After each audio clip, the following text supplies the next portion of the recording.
Welcome, Raise Your Inner Game. Today, I'm David Levin. This is our Friday episode, so we're talking all things inner game. Tuesdays are for sports and sports parenting. Fridays are for everyone. So how are you today? How are things with your inner game? Anything pulling at your attention, making things difficult, stressed, pressure, anxious, tired, anything like that? Or are things pretty good? For me, things are pretty good. I'm still recovering from our ski trip last week, which I'll talk about more in a minute. We came home to a bunch of snow on the ground, which isn't the happiest thing for me, but it's melting off now. So overall, I'm a little sniffly this morning, but things are pretty good.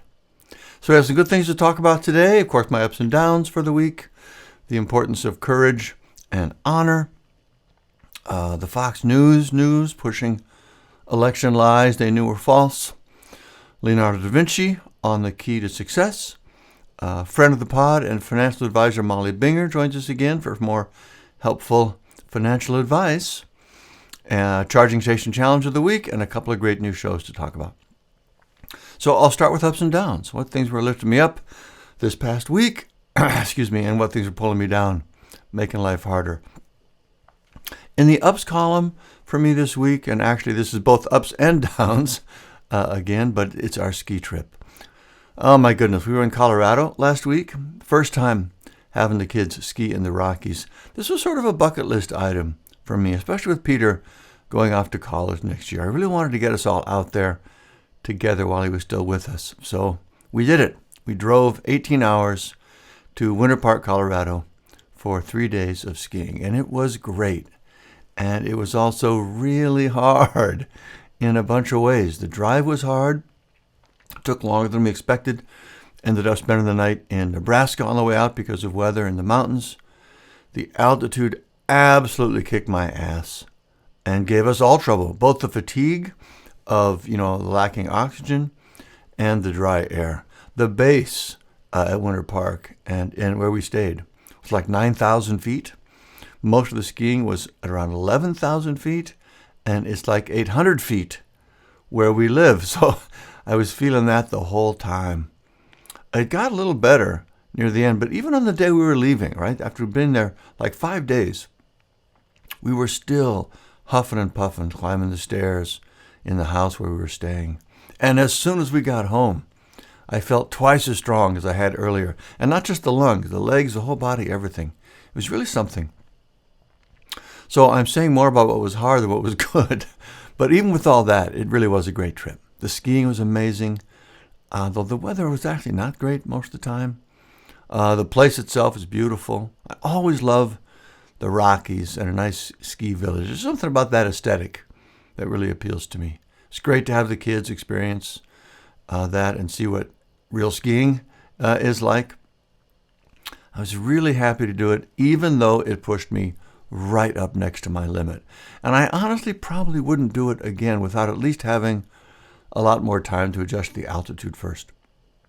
One thing I forgot to mention, the first morning we're supposed to ski, we're getting ready. After all this preparation, the long drive, the anticipation, the effort to get there, I'm pulling on my ski socks and something clicks in my lower back.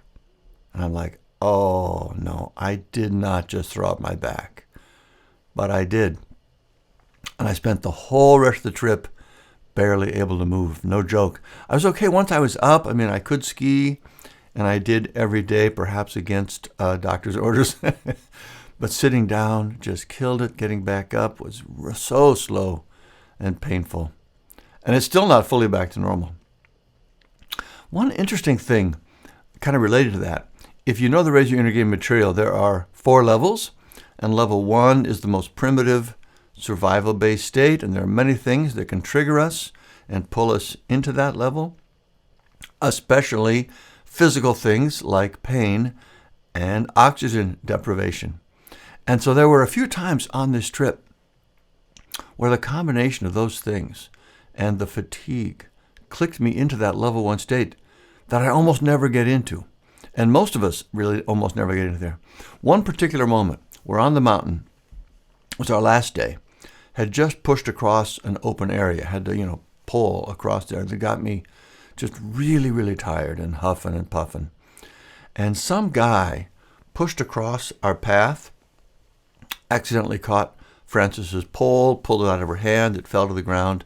It's hard to pick that back up. Honestly, it was sort of comical and a totally normal thing to happen. There were a lot of people up there. It was super crowded. It was an honest mistake. But that clicked me into level 1. And I basically wanted to strangle the guy. I mean, I was just enraged by it, so angry. And it was kind of shocking to observe in myself. It was a really powerful, overwhelming feeling. I said something in that state to the kids that sort of horrified them too. Swore about it, cursed the guy. Peter actually asked me to, it's embarrassing, to control my outbursts. So I'm laughing now, but it was not good. I was not proud of that in one bit. Is that the right way to say that? Now, of course, again, right, it's not really in my control. I was reacting to the physical triggers, and they were very powerful and real. They took over and clicked me into that state. And this is exactly what I talk about in the book, in the training. That's how it works. But it was still just interesting and powerful to observe it happening in myself.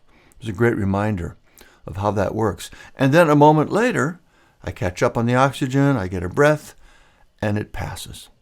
That's really something. Anyway, those are my ups and downs for the week. Our epic ski journey, the amazing beauty of the Rockies and the skiing and being there with my family. And at the same time, getting my ass kicked by it all and seeing the effects of that on my state. My goodness, that's quite a trip. All right, that's ups and downs. Next up, our quote of the week.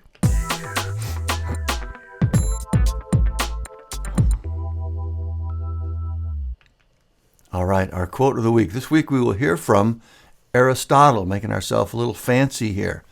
Aristotle lived in the 4th century BC. He was just a hugely influential Greek philosopher, thinker, just a giant in so many areas. Hard to imagine, really, someone having that kind of impact over such a long period of time. Thousands of years, we're still thinking about it. Anyway, he says, "You will never do anything in this world without courage. It is the greatest quality of the mind next to honor." You'll never do anything in this world without courage. It's the greatest quality of the mind next to honor. I really think that's true. Courage is the key to living the life we want, because so much of what we need to do and want to do is scary, right? We have to overcome our insecurity. We have to push through our fears and put ourselves out there and try things and suggest things and ask for help and stand up for things and stand up against things we think are wrong. It's all difficult and frightening, and we don't know what we're doing, but we have to do it anyway and keep moving forward, and that takes courage. The other part of this that we don't think about as much is the need for will, for the will force required to do the scary thing, or really to do anything. You can't have courage without will, because courage implies action, and action requires will.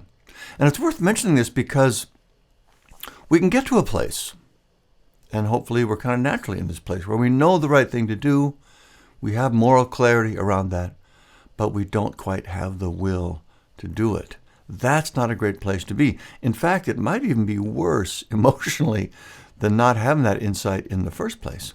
But the good news is we can fix that. We can strengthen our will. It's one of my favorite things about the Raise Your Inner Game material, is that it's one of the best ways to boost your willpower. And when you can do that, that just affects everything. It makes a huge difference in being able to do the things that make you proud of yourself, which ultimately is the most important thing. So anyway, that is our quote for today from Aristotle. You'll never do anything in this world without courage, and I would add will, is the greatest quality of the mind next to honor. So think about that. We'll move on to top stories.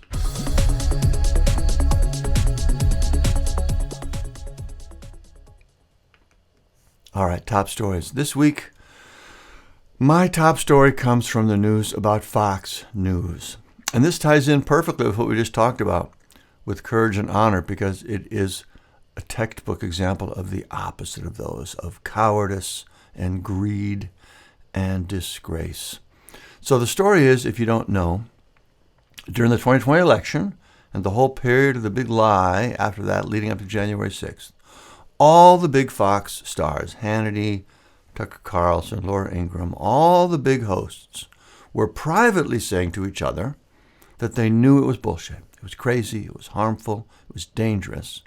But on the air, they kept pushing it, bringing on guests they knew were lying, going over it again and again and again, never saying in public what they knew to be true.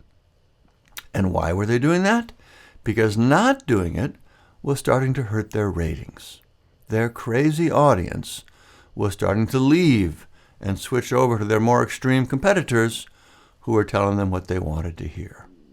So in other words, it was all about money. They intentionally put our country, our democracy, really everything at risk for money. Cowardice, greed, disgrace. When people spy for other countries and choose to do harm to our country for money, they are traitors. They are tried for treason. How is this any different at its heart? I'm not saying legally. I don't know about that. I'm saying morally. I don't see how they are guilty of any less. I don't know how they live with themselves, how they look in the mirror, how they look at their children and the example they're setting. It's just about the worst thing imaginable to me. No honor, no sense of decency, pure greed and fear. It's beyond shameful. On our Tolstoy scale, how does this serve humanity? No surprise, but this is as bad as it gets, using their massive power and influence purely for personal gain, no matter the cost to anyone and everyone else. It's as bad as it gets. Anyway, that's my top story this week. Fox News is revealed to be the lying, greedy cowards and traitors that they are. That's nice, isn't it? Oh, my goodness. Next up, Inner Game Gold.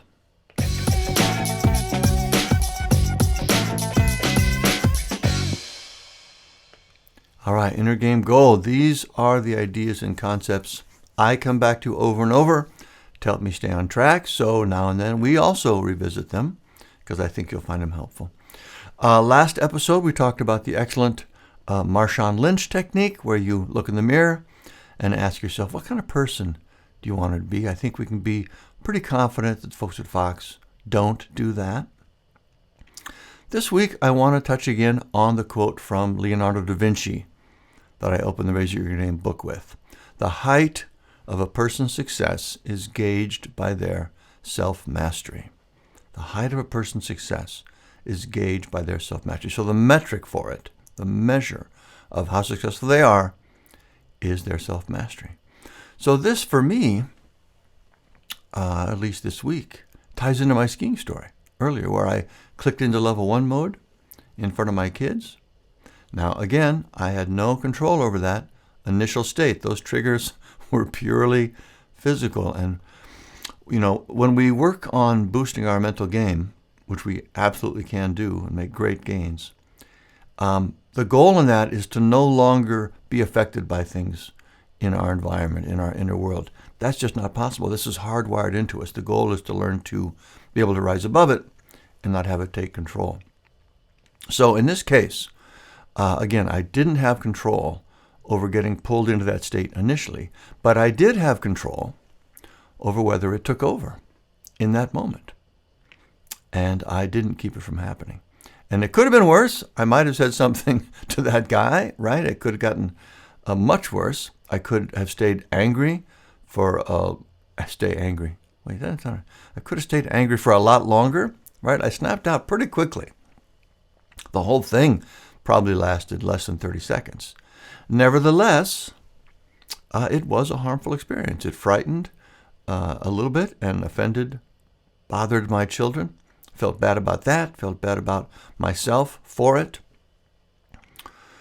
So this comes back to that quote, right? Self-mastery is the metric for our feeling of success. The more proud I can be of myself, the more successful I feel about myself as a person. And the key to being proud of myself, at least one important key, is to not let myself get pulled into a place where I think or act in a way that I feel bad about.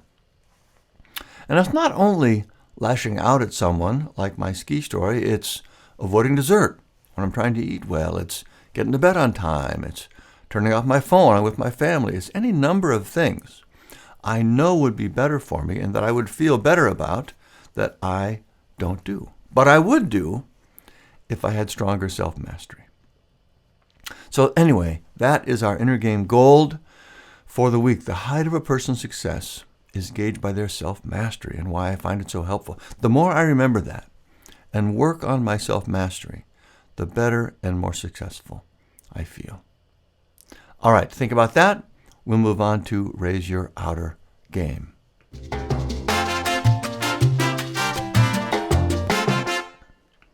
All right, Raise Your Outer Game, where we talk about things we care about in our outer life, our health, our relationship, our finances. And this week we are joined again by friend of the pod and financial advisor extraordinaire, Molly Binger. Molly, how are you today? How's your inner game doing?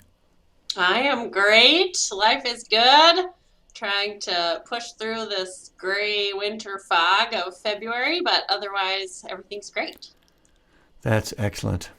All right, so what should we talk about today? What's on your mind for us? Well, given that it's March already, which is insane, as my team teases me, I already came in yesterday and said less than 10 months to Christmas. So it's always amazing how quick it comes. But talking to a lot of clients this time of year about obviously gathering together all the documents and everything needed for filing taxes coming up here on April 18th, I believe is the deadline this year. So just some thoughts, around how that conversation goes and all the things that are still controllable from January to April 18th during this kind of unique time of the year when you can still impact how that 2020 return looks when you file. Sure, yeah, that's interesting because I always kind of forget that. I always think everything has to be done by January 1st or forget about it. That's not really true, is it? Yeah, so it's interesting, like everything, I feel like things are a little overly complex, right, when it comes to all the rules and regulations around certain types of accounts and different types of plans. So it is interesting because there's certain things like, your group benefits or your, a lot of times calendar year on healthcare plans and calendar year on your 401k if you're a W-2 employee and have that as an option. But there's a lot of stuff that you can do up until that tax filing deadline still for the prior year. So those are the types of things that we really like to check in with clients on during kind of this next month and a half to make sure they're checking off all the boxes possible if cash flow allows. So just kind of wanted to chat through some of those unique things that are still controllable. That's perfect. So let's hear them. Okay, so one big thing during this time is for a lot of clients, you can't even do certain things until you know what their adjusted gross income. That's a big thing. The modified adjusted gross income is for the prior year. So there's a whole subset of people, I'd say quite a few in this day and age where both people work or one person kind of works part-time out of a family or a couple partnership relationship in the financial household, and you don't really know what your total income is going to shake out to be until you start to get those documents in the mail in January and plug it into TurboTax, or if you have an advisor do it for you. And if your adjusted gross income, at least for 2022, thinking back to last year, is for a couple under 204,000, that's an important number, and it can go up to 214. There's a little bit of a phase out rule there. Then they can qualify to do what's called Roth IRA contributions. Okay, so for a lot of clients who are kind of Maybe together as a couple, they make anywhere from 220 to 250,000 combined. We kind of have to wait and see where all their deductions shake out to know if they truly can contribute. Otherwise, they're forced to have to do what's called an excess removal and take that contribution back out, which can be kind of a pain. So we kind of wait and see where this adjusted gross income line comes out to be. And then if they're under 204,000, and of course have the cash flow and cash reserves to support it, that's a big thing for people to try to do, is contribute into Roth IRAs for last year still. It's Yeah. also an interesting time of year because this is when a lot of people do bonuses, right? Or compensation Mm. reviews at work and things like that. So it's a great time to get a bonus, right, for 2023 that's going to be taxable, not until you file next year, and still be able to use that to fund a contribution for last year during Mm. this window. Yeah. Okay. And can you just quick remind folks, because I have to remind myself now and then too, what the Roth IRA is compared to other options and why it's such a great thing to, a great vehicle to use for investment. Yeah, great question. So remember the 401k, right, that most of us have available through an employer plan is pre-tax, meaning you have your pay stub, and let's say your total gross income on the pay stub is $3,000, right? If you have 10% going into your 401k, that is minus. It's pre-tax. It goes directly in there before you ever pay taxes on it. So it saves you in the here and now.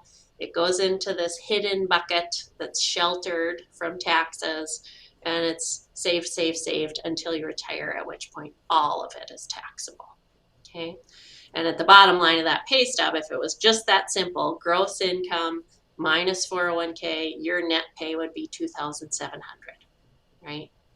Yep. Or no, 400, because it's 10%, $600 would be going into that 401k. Okay. And that 20%? I don't know, math. Anyway, the Roth, on the other hand, once those dollars are deposited into your checking account, you've already paid taxes on them, right? They're just in your checking account. And now you can choose, it's just something you set up individually, to open a Roth IRA. An IRA stands for Individual Retirement Account. Okay, that's what any IRA stands for. So you own it as an individual. And Roth simply means that the contributions are going in after tax. You already paid taxes on them. And the earnings, if you're investing those dollars over the long period of time, are tax free. You never pay tax on those earnings if they're for retirement. Okay. So it's kind of the opposite of a 401k. And in that sense, it goes really well hand in hand together, where one's a tax benefit now, but I got to pay later. And the other's not a tax benefit now, but it's tax free later and gives you some control over your retirement income. Okay. And there's some And other so, rules around Roths. You can access what you put in at any time because it's after tax money. So it's a little more flexible, but it's just a great vehicle and still something you can control even January to April. yeah. And so, if you have an instinct that tax rates will go up over the next, 30, however many years you're going to be hopefully investing this money, Mm-hmm. it just kind of makes it's kind of a no-brainer, right? It seems to me Yeah. that as I hear other people talk about it, I just hear all the time saying, "Oh, just do the Roth." It's just maybe you'll think the rates will go down. I don't know, but Yeah. yeah. So anyway, it sounds like you recommend people use the Roth wherever they can. Whenever you can, if you qualify, right, depending upon that Yeah, adjusted gross income yeah, amount, it's always a great thing to do when cash flow can support it, obviously. yeah, I wouldn't go into debt just to fund the Roth. But especially with unknowns around where tax rates might end up, if you have both options, right, complementing a pre-tax 401k with an after-tax Roth IRA, it's kind of the perfect marriage. You're hedging your bets either way. No matter which yeah. way tax rates go, you kind of got some benefit now and you'll get some benefit later, and vice versa. Do the 401ks also have a qualifying level? Yes, so that's another thing that we look at now. You can't obviously contribute for last year still into a 401k. That's a strict calendar year rule. Okay. But for every year, the maximum increases, right? So for last year on the Roth side, each individual could put in $6,000 if you qualified, and after age 50, you can put in an additional thousand. So there's a $7,000 cap. Versus for 2023 on the Roth, it's now 6,500 that a person can contribute if they qualify, and 7,500 if you're over 50. Whereas on the 401k side of things, last year the maximum you could shelter from taxes, if you will, or pre-tax deduct was 20,500, and that's increased now this year to 22,500. That's deductible. And if you're over 50 with the catch-up contribution, it's actually for 2023 moving forward an additional on top of the 22,500, 7,500 you can get in there. Wow. Over 50. So you can actually hide in 2023 up to $30,000 off of your taxes, which in some cases is the lever you can pull to lower your adjusted gross income that can still allow you to contribute into the Roth, right? So those two things, in a perfect world, you can kind of control all that. Yeah. Not always the case in reality, right? Because you have bills and life and other things to consider. But those are kind of the levers you can pull. Quite a lot to remember. Mm-hmm, mm-hmm. Helpful to have So someone one who other understands thing them. that is maneuverable still up until April 15th, which a lot of people, especially who have them through work, don't think about, is your HSA. Okay. So you can contribute into an HSA for the prior year up to that tax filing deadline. That's another one that you can backdate contributions for. And that's really cool because you can deduct your contributions into an HSA. And then if you're spending those dollars on healthcare expenses, they're tax-free on the back end too. So it's kind of the only account that gives you a front-end tax benefit of those dollars you contributed lowering your taxable income. And on the back end, you still don't have to pay taxes on those dollars if they're spent for healthcare. Man, the HSA just hurts my head all the time. I can just not get my head around it. Is that also limited by income? Not income. You do have to participate in a high deductible health plan. So that's Okay. the rule around the HSA. But a lot of people will say, well, I do participate in a high deductible health plan, but I don't have an HSA option provided for me by my employer. And the rule is that you participate in a high deductible health plan. So you can still, even if it's not provided for you, like by your employer through payroll deductions, you can still open an HSA. Go online and open an HSA with Health Equitable, or there's a lot of companies that offer them, and you can fund them independently. And the only rules around them is there is a maximum contribution limit. So Okay. for last year, it was 3,350 for individuals, I think, and 7,350 for a family under a plan, and that increased this year too. So I think this year Okay. it's 3,850 for individuals and 7,850 for family plan, something right around there. Okay. I think ours is an independent one like that. I don't remember. I don't.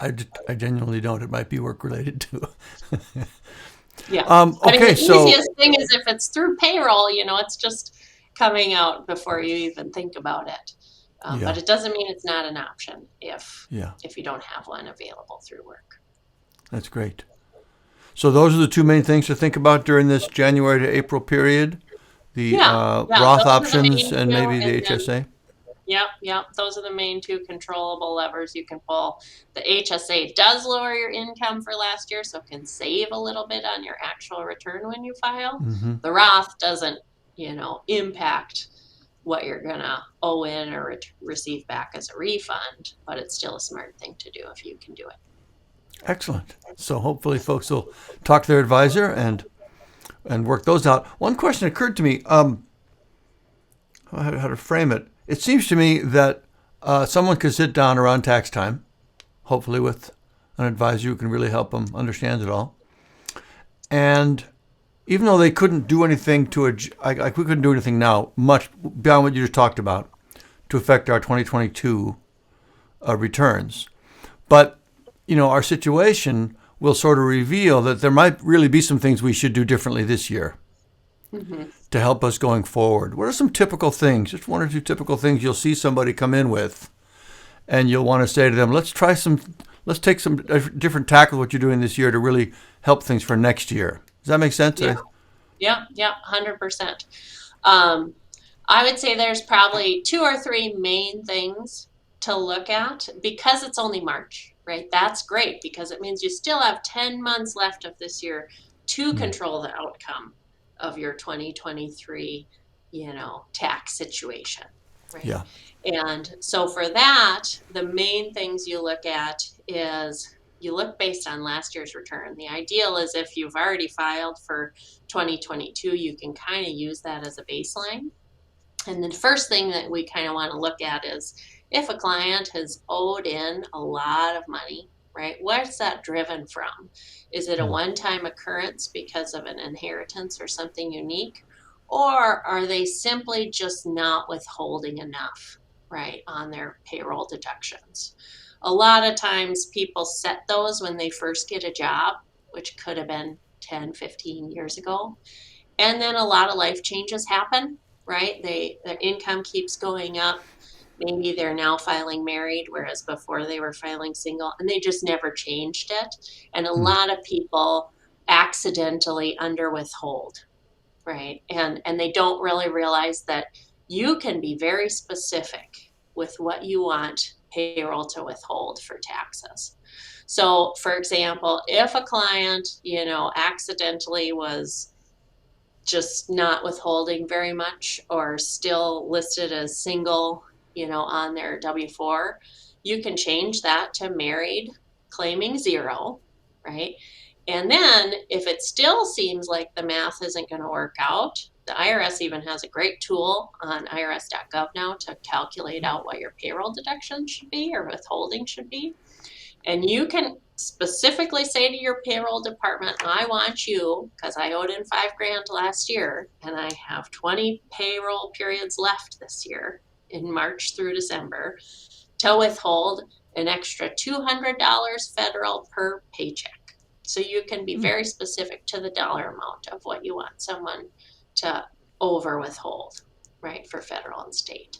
So that's one thing, just to help budget that in so that every year it's not a cycle of we owe in another 8 grand and now that's depleting the reserves we built up and now we don't have enough cash for emergencies and kind of building Mm. it back up.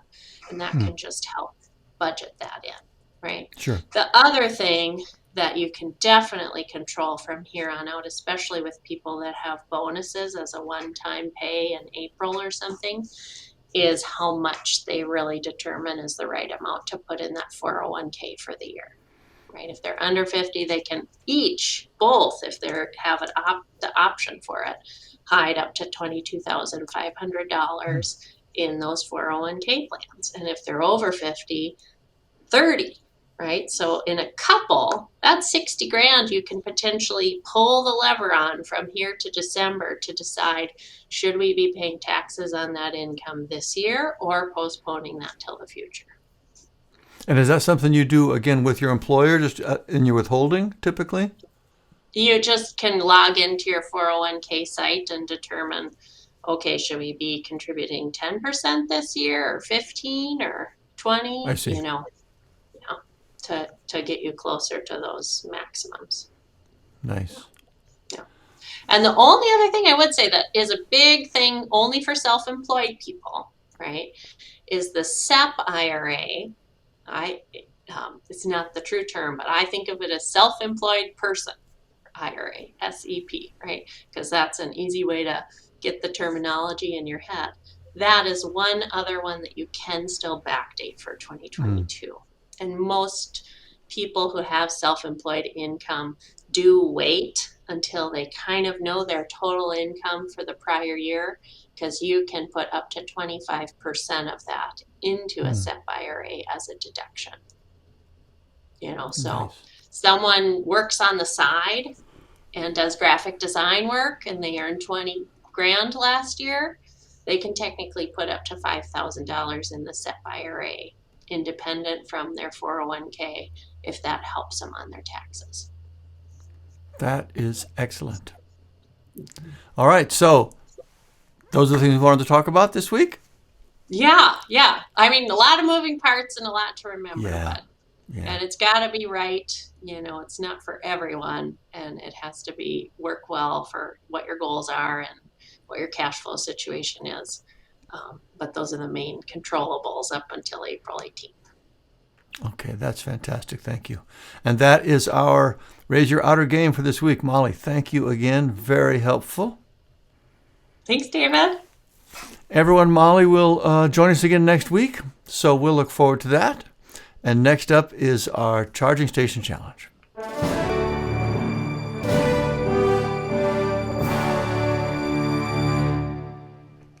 All right, our challenge of the week. Last week, we had you resist at least one pull every day. Like, I think the main example was not checking your phone when you're with your family. Such a great exercise. Hope you enjoyed that. This week, I want to stick with the theme of self-mastery, but turn it from the negative to the positive. Here's what I mean. With the resisting your phone exercise, you were trying to do less of something. You were trying to reduce a negative from your daily life. This week, let's try to add a positive, something you'd feel like was an improvement. So maybe it's walking for 10 minutes every day. Maybe it's getting to bed on time so you get a good night's sleep. Whatever it is, think of some little thing that would be good to do and that you would also feel good about because you did it, and then set yourself a challenge to do it every day for the next 6 days, whatever it takes for you to remember and do that thing 6 days in a row. That is the challenge for this week. Give that a try. See if that doesn't feel like something. I'm laughing now because I know it will. It's just, these kind of things are remarkable. The difference, the surprising boost they give us, way beyond the thing itself. And of course, bonus points for sharing what you do and your comments and experiences about it in the community. If you're not in the community yet, click the link in the notes. It's free. Just register. You can go straight into the challenge. And that's it for this week's Charging Station Challenge. Next up, highly recommended.